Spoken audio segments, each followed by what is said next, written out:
channeling program. And in the channeling program, we feature questions and answers for Rhonda and Kryon. And there's much more, of course, but all of this means, as a member, are you ready? You receive 64 programs a year. So if you love all things Kryon, why not treat yourself to what I think is the best investment? I mean, you deserve it. And the cost of it, it'll make you smile because it is such a good deal. Simply go to cryonmasters.com and check it out. I believe we're now ready to begin our program with a series of affirmations, which we do every single week. We select the correct ones for the energy of each month and say them with you 3 times together. So, are you ready for this? Take a moment to focus within. Your cellular structure is ready to hear what you have to say. So let's begin. Today, I open a love channel between the energy of my soul and my cellular structure. I invite that sacred part of me to flood my chemistry with molecules of love. I give instructions to my cells and organs to receive this pure love. I affirm that even the air I breathe is filled with a multidimensional energy that understands the love consciousness of the Creator. I relax and peaceful with my divine existence. Today I open a love channel between the energy of my soul and my cellular structure. I invite that sacred part of me to flood my chemistry with molecules of love. I give instructions to my cells and organs to receive this pure love. I affirm that even the air I breathe, it's filled with a multidimensional energy that understands the love consciousness of the Creator. I relax and am peaceful with my divine existence. Today, I open a love channel between the energy of my soul and my cellular structure. I invite that sacred part of me to flood my chemistry with molecules of love. I give instructions to my cells and organs to receive this pure love. I affirm that even the air I breathe is filled with a multidimensional energy that understands the love consciousness of the Creator. I relax and am peaceful with my divine existence. Thank you, Monika. We'll be saying these same affirmations again next week, and if you can find all the affirmations, you can. I know you can. They're easy to find. Even the ones we've given you over these last months, members, you can find them all within your portal. I really encourage you to use affirmations on a daily basis as a way of designing the energy to create your reality. And so now we're going to take some questions that have been submitted. And this question comes from Natalia. She's from Italy. And Natalia is saying, when I pray for others, I feel better. Why is that? Why do I find it easier to pray for others and not for myself? And what is the best prayer? And how do I pray in the best way? Aha, Natalia, you are trying to trick me. Others have done this same thing. You've just asked 3 questions. And the really nice thing here is that I have answers for all of them. Even though you're only supposed to answer, make one, I'll do all 3. Here are the answers that Kryon has given, both in channel and that I also have given before in many other ways and times. Okay, the first question you ask, when I pray for others, I feel better. Why is that? The answer, I love this, welcome to the very real attribute of what Kryon calls compassionate action. And the first attribute, you feel better when you pray for others. And the why of that is because spiritual things are not like physical things. Instead, compassionate action creates things like kindness, caring, and a love that soothes the soul. It's so obvious that sometimes it surprises us. I think it did you, or you wouldn't have asked this question. So yes, praying for others affects you in a positive way. But wait, there's more. There have been many reports that while concentrating on the energy for someone else's healing, some have experienced healing for themselves. Did you get that? While healing others, some get healed themselves. Does this all make sense to you? I love this. So that's still in the same cause and effect bag with compassionate action. The bigger truth that Kryon has been telling us for years is that compassionate action is a two-way deal, and it creates peace and healing for both those giving and receiving. And again, Natalia wouldn't have asked this question if she wasn't feeling it herself in her own reality. Okay, next, Natalia asks, why do I find it easier to pray for others and not for myself? It's a trick, Natalia, from your subconscious, which has been absolutely programmed to make you think you don't deserve it. We've talked about this before, and we have guest after guest on this show who have studied this effect for years and have come up with programs, courses, videos, books, explaining how to get people out of their existing cultural program that says that they don't deserve anything. And even tonight's guest, who you're going to meet soon, is one of them. All kinds of dark stuff is buried deep in your subconscious, and you don't even know it. But the big one is the lack of self-worth. It's like this. You ready? Look over there. Someone got healed. I wish that would happen for me, but it probably won't happen since I'm not worthy of it. Heard this before? I think I've heard this before in my own cellular structure and thoughts. Perhaps it was your parents or your siblings or your church or your teacher at school, somebody along the line of life that most of us were told sometime we didn't deserve it. We didn't deserve the love of God. We had to do this or that in order to get it. But I disagree. Kryon disagrees. Yes, we do. We deserve it. And many are starting to awaken to a bigger truth. Pay attention. And that bigger truth is not another religion. It's a self-realization that you deserve to be here, and you deserve to have good things in life. Finally, Natalia asks, this is the third question, what is the best way to pray? Kryon has repeatedly given us that answer and the instructions for yourself, for others. Here is the example. Pray like this. Dear Spirit, I send the perfect love I have for my sacred soul to this person who needs it. Send this person, or even me, peace over any circumstance, then love flowing through every cell. Let the results of this prayer be greater than even I can imagine, and let it meet the needs perfectly. This or something better. I love you, Spirit. I love my soul. I love the one who created my soul. I now understand that I deserve to be a superhuman in kindness, compassion for myself and those around me. I really love, Lee, the further explanation about compassionate action.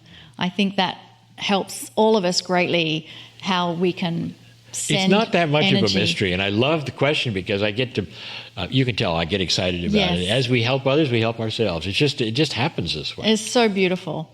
So there's another question, Lee, and it comes from Tracy, and Tracy is in Florida in the US, and is asking what guidance does Kryon give in regards to teaching young children spiritual truths. And Tracy's asking, are there any books written and recommended? I think there are two questions in there, yet again. We need to review the suggested rules in the portal about only one question.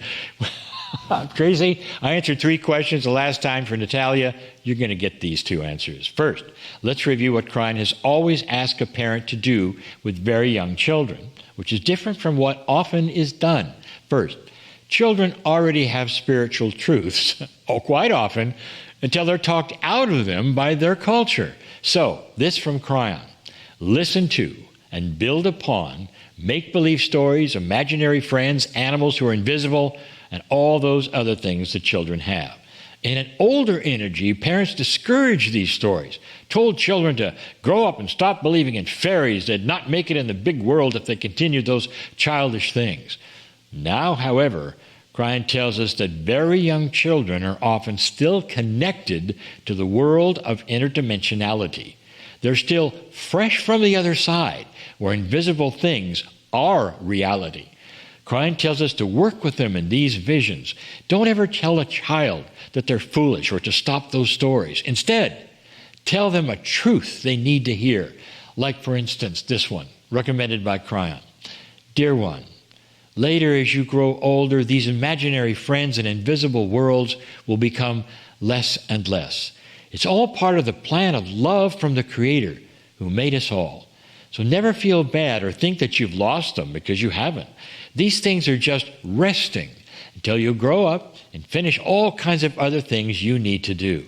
Then, when you're ready, you can pick up that same group of invisible friends, all those great feelings, and continue with them. They really never left. Do you like that statement? Kids will love that. If this is the first time you've heard this advice, you might want to watch this again, replay this program, and hear it again. The suggested dialogue is given so a child is never discounted or made to feel foolish for their psychic abilities or their remembering a spiritual scenario before they ever got here. How about that one? Believe everything they describe to you. Ask questions. Pay attention. You're giving credibility and validation to a very important part of their future ability to be balanced human beings. Don't discount them. As far as books, well, indeed, there are many books about this very subject, but I'm biased since I wrote one of them. Here's a book for parents to read to their young children. Back in 1998, I wrote a book for Hay House called The Journey Home. It's a spiritual love story where a man goes on an adventure, meets 7 angels, and finds more than he bargained for. A year or so after this book was published, a woman named Theresa Corley came to me and asked if she could write this same story for children. Of course. Why not? So Hay House agreed and published The Journey Home Children's Edition for Theresa Corley. Again, it's a story of Michael Thomas and the 7 Angels, and it's available as an ebook even today. You can find this at kryon.com/store. Look in the book section on my store as The Journey Home Children's Edition. So I love The Journey Home, and I love that it's been made into a children's edition. Check it out. Here it is. I have it here. And what a coincidence you have that on the table. I love the answer to that question. It's a very good topic for parenting for children. And in the Lemurian Teaching Wheel course that Lee and I did, there was a question in there that I asked. How do you teach duality to children? How do you describe the other side of the veil to children? And it was a bit of a hard question for students, but really the answer is being a model of love for children and teaching them through stories and examples and playtime and fun. So if you can just have fun, be a role model of love, teach children stories and parables, they're going to get it. Yep. Yeah. They are. Yeah. They may teach you something along the way as well. Absolutely. I think children come in as grand teachers for us sometimes. We ought to do a course in that.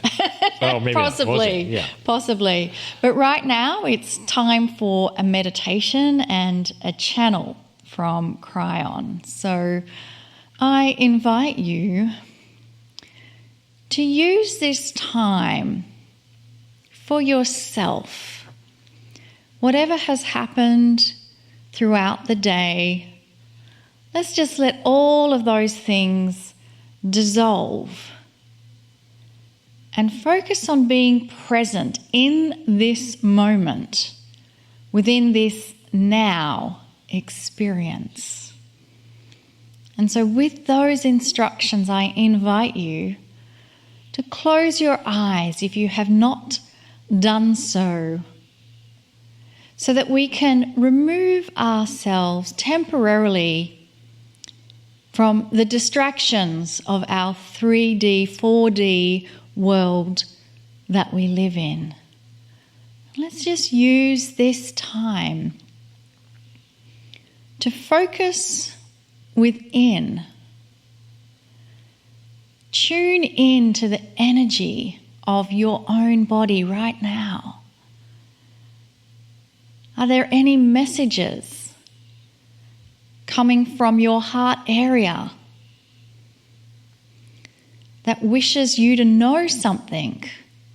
For it is in the silence and the stillness when these whispers of love can be conveyed from our heart, from the energy of our soul. There is nothing to do other than sitting in relaxation and peace with an energy of allowance.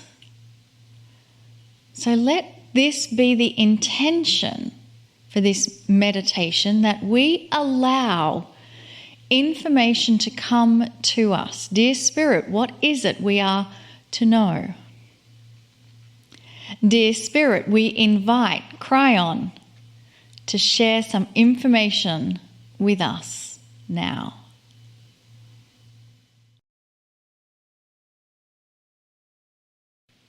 Why is change feared so much? Greetings, dear ones. I'm Kryon of Magnetic Service. I want to talk about change.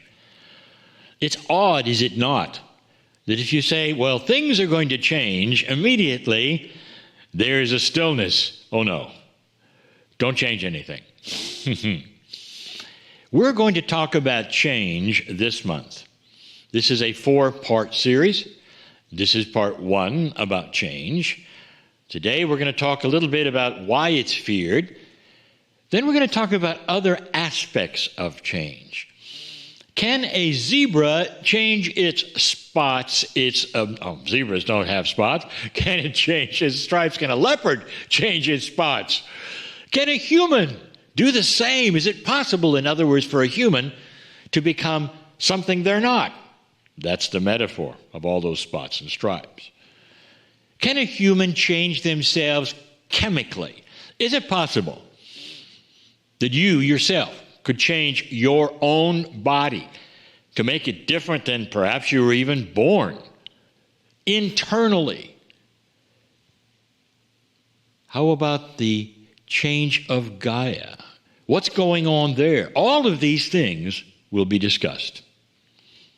But let's first talk about this: fear of change. If you take a look at the reality of change, most people don't like it. And that is an odd thing, because quite often change means improvement. Sometimes, if not at least half the time, changes are an upward motion because of what you have learned. And then that creates maturity. The maturity creates the change of good things. If you look at someone's life over a period of time, they often change and change, climbing what you would call a social ladder, becoming more abundant. So you see change often as actually practically a good thing, but there's still all this fear around it. Why would that be?